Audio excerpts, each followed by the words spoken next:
Une femme retrouvée morte depuis des semaines, chez elle à Richland, mais elle n'était pas seule. En 2020, une femme connue sous le pseudonyme de Peaches and Glitter se tourne vers Reddit comme un dernier espoir de trouver une solution à son expérience cauchemardesque qui, au moment de son post, se déroule toujours. Dans son post Reddit, elle revient sur les faits. Peaches and Glitter et son mari, accompagnés de leur nouveau-né, tout juste sortis de l'hôpital, emménagent dans un duplex situé dans un quartier tranquille de l'État de Washington, aux États-Unis. C'est une maison mitoyenne. La moitié de cette maison mitoyenne appartient au père de son mari qui le leur loue, tandis que l'autre moitié est habitée par une vieille dame et sa fille adulte d'une 50aine d'années. Les premiers mois sont paisibles, Peaches and Glitter n'aperçoit que brièvement ses voisines et n'a jamais d'interaction directe avec elles. Pourtant, au fil des semaines, une tension diffuse semble s'installer. À peine perceptible, mais qui, sans qu'elle le sache encore, est sur le point de transformer son foyer en véritable enfer. Le fait d'avoir de l'autre côté du mur des voisines que l'on n'a jamais vues ni entendues pendant des semaines, voire des mois, peut paraître à la longue déroutant, mais rien d'alarmant pourtant. Angela. Il faut savoir que lors de leur emménagement, le beau-père et propriétaire de Peach déclare « Angela, la fille de la voisine ? Ouais, elle a eu une histoire de harcèlement envers mes anciens locataires qu'elle accusait de maltraiter leurs enfants et leurs animaux. Ce qui était faux. Ces derniers ont même dû obtenir une ordonnance de protection avant de quitter les lieux. Mais bon, pas de quoi s'alarmer. »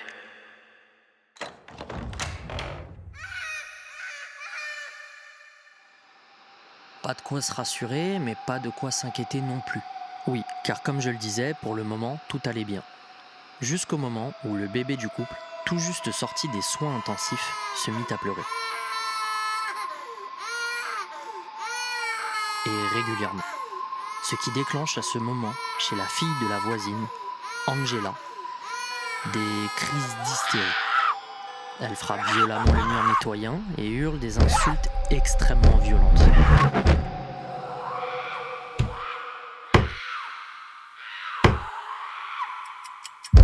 Les jours passent. Les nuits s'enchaînent, une spirale infernale se met en place, le nourrisson pleure. Angela frappe dans les murs et hurle des insultes. Prédateur d'enfants, sale sale pute. Le nourrisson pleure à nouveau, encore plus fort, et les chiens du couple se mettent eux aussi à aboyer.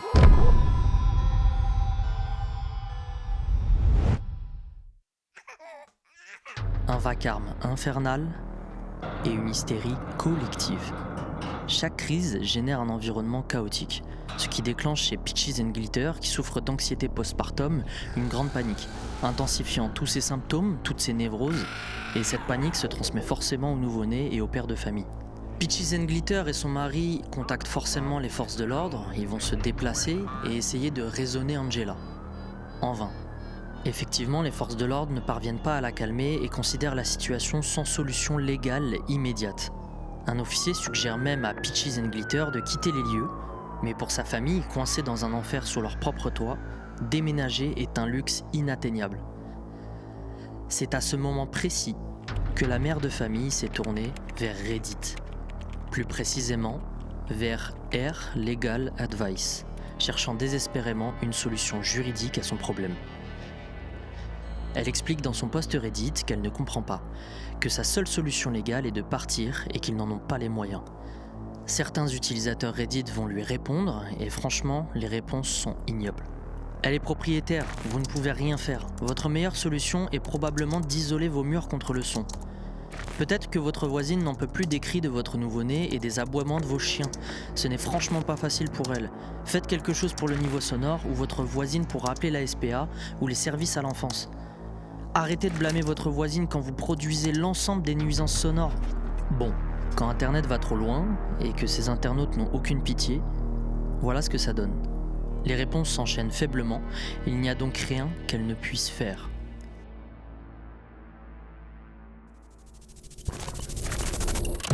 L'escalade. Les nuits continuent de se succéder, toutes hantées par le même cauchemar éveillé. Angela ne se contente plus de frapper sur le mur, elle prend désormais un mégaphone amplifiant ses cris. Des cris inhumains, elle les accuse de choses impensables, traitant Peaches and Glitter et son mari de détraqués, les menaçant de représailles sans jamais cesser d'hurler. Elle profère des menaces, semblant ignorer toute notion du temps ou de fatigue, comme si sa colère et son obsession étaient devenues son unique raison d'être. Le climat de terreur est tel que Peaches and Glitter et son mari craignent chaque instant où leur bébé pourrait pleurer. Chaque fois où Angela pourrait repartir dans une de ces crises, chaque nuit, chaque insomnie. À la moindre plainte du nourrisson, ils retiennent leur souffle, essayant de calmer le bébé tant bien que mal avant que l'enfer ne reprenne. Les larmes, les cris, les bruits sourds à travers le mur. Leur vie se modèle au rythme de cette anxiété oppressante, cette hystérie dévorante. Mais un soir, cette hystérie va prendre une toute autre tournure et franchit un cap. Dans un nouvel accès de rage, cette fois, Angela frappe le mur si violemment qu'elle y perce un trou de la taille d'une balle. Peaches and Glitter et son mari, horrifiés, voient maintenant un œil glacial les observer à travers le mur. Parfois, Angela se contente simplement de les fixer en silence. D'autres fois, elle murmure des menaces ou éclate en un rire dément. Et quand ils ne sont pas là, Peaches and Glitter rapporte qu'en regardant ses caméras de sécurité, parce qu'elle a dû en installer, elle observe Angela se rapprocher du trou et observer longuement. Elle explique que vient s'ajouter une odeur nauséabonde en fumant la maison. Les chiens aux abois, quelque chose cloche, le pire. Tant pis, quelques jours après, c'est décidé. La petite famille réunit ses affaires, ses valises, sous l'œil observateur et les rires absurdes de la folle de l'autre côté du mur.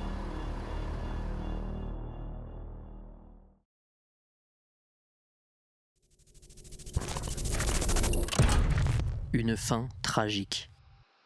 Bon, avant d'arriver au dénouement de cette histoire, et pour que vous soyez à fond dedans, je dois vous préciser quelque chose. Ce n'est pas un fake. Absolument pas.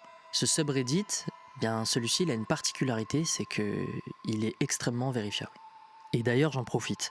Avec l'émergence des threads d'horreur, ARG et autres bizarreries d'internet, que ce soit aux US ou en France, avec les plus connus comme Squeezie, Feldup, etc., Reddit et d'autres forums sont depuis un moment déjà bourrés de fausses histoires, relayées ensuite par énormément de petits youtubeurs et autres plus grands créateurs. Ce qui banalise des fois cette frayeur que l'on pouvait avoir au début de YouTube, en découvrant par exemple des ARG ou des creepypastas hyper bien écrites, avec de l'esthétique vraiment cool.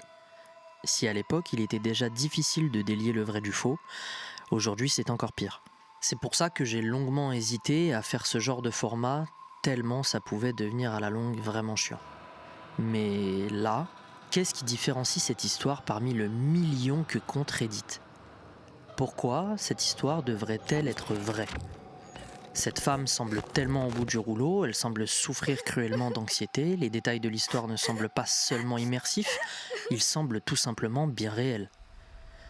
Vous savez, quand vous lisez quelque chose et que vous êtes capable à l'autre bout de la planète, à travers ces mots, de ressentir son anxiété, sa peur. Tout est cohérent dans le récit. Nexpo, le youtubeur US qui a inspiré plus d'un de vos youtubeurs horreur web FR, et notamment une de mes inspirations, a justement traité cette histoire. Ce dernier se demande si le récit de Peaches and Glitter pourrait être une simple fake story, une fiction inventée pour attirer l'attention sur Reddit. Il précise d'ailleurs lui aussi que le travail à effectuer est de plus en plus difficile et qu'Internet est en effet saturé de récits inventés ou exagérés. Particulièrement dans les forums comme Reddit où les histoires d'horreur, de voisinage et de harcèlement psychologique attirent de nombreux lecteurs. Bref, Nexpo a mené l'enquête et voici sur quoi il est tombé. Une femme retrouvée morte depuis des semaines, chez elle à Richland, mais elle n'était pas seule. Oui. Si vous l'avez compris, eh bien oui. La vieille femme, la grand-mère d'Angela, était morte, et cela depuis des mois. Et l'article détaille justement des parties de l'histoire rapportées par l'utilisatrice Peaches and Glitter dans son dernier post. Je cite : « Depuis mon premier message, nous avons emménagé chez ma grand-mère pour notre sécurité. La voisine a fini par faire un trou de la taille d'une balle de softball dans le mur mitoyen pour nous crier dessus et parfois simplement pour nous fixer. L'odeur qui émanait du trou était indescriptiblement nauséabonde. Nos caméras de sécurité l'ont aussi enregistré en train de venir à la fenêtre de la chambre de mon fils vers 2h du matin, presque tous les jours, simplement pour regarder et tenir son chat. Puis il a fallu attendre la fin janvier que la police puisse entrer dans sa propriété. La vieille dame était décédée depuis au moins juin. Et la fille avait habillé le cadavre avec ses habits du dimanche, pourrissant dans une chambre verrouillée. L'article de presse indiquait que la mère était morte de cause naturelle et que la fille avait été placée dans un établissement psychiatrique. Ok, la grand-mère est morte donc d'un emphysème pulmonaire et une inflammation de l'alvéole. Bon, je suis pas médecin, mais de ce que je comprends, c'est une maladie qui t'empêche de respirer correctement jusqu'à ce que tu ne puisses plus du tout respirer. Cette expérience vécue par Peaches and Glitter et sa famille, c'est un rappel glaçant de l'inattendu et du danger qui peuvent se cacher juste de l'autre côté d'un mur. Chez votre voisin, ce qui semblait au départ être un simple conflit de voisinage s'est transformé en une spirale d'angoisse, de paranoïa et de menaces, jusqu'à la découverte finale, surréaliste, d'un cadavre en décomposition et d'une voisine psychologiquement brisée, qui d'ailleurs a à son tour brisé psychologiquement toute une famille. Ce qui est fascinant aussi dans cette histoire, c'est qu'habituellement, la communauté d'Internet peut être un vrai support. Une aide psychologique à travers un simple post, à travers votre clavier, de simples échanges avec d'autres utilisateurs qui aident à sortir de ce quotidien infernal, un partage d'expériences et de gentillesse. Dans leur quête d'un foyer tranquille, la petite famille s'est retrouvée au cœur d'un cauchemar auquel même la police n'a pas pu mettre un terme immédiat, et j'aurais aimé vous dire que cette fois Internet a pris le relais en supportant cette pauvre jeune mère, mais non. Noyée à travers un flux de fake stories monstrueux sur Reddit, l'histoire de Peaches and Glitter aurait pu passer au travers et personne n'a vraiment pris son histoire au sérieux, l'empêchant d'avoir un réel soutien et de lui trouver des solutions viables. Pensez-y la prochaine fois que vous vous baladez sur Reddit et que vous croisez une de ces histoires, elles peuvent être vraies.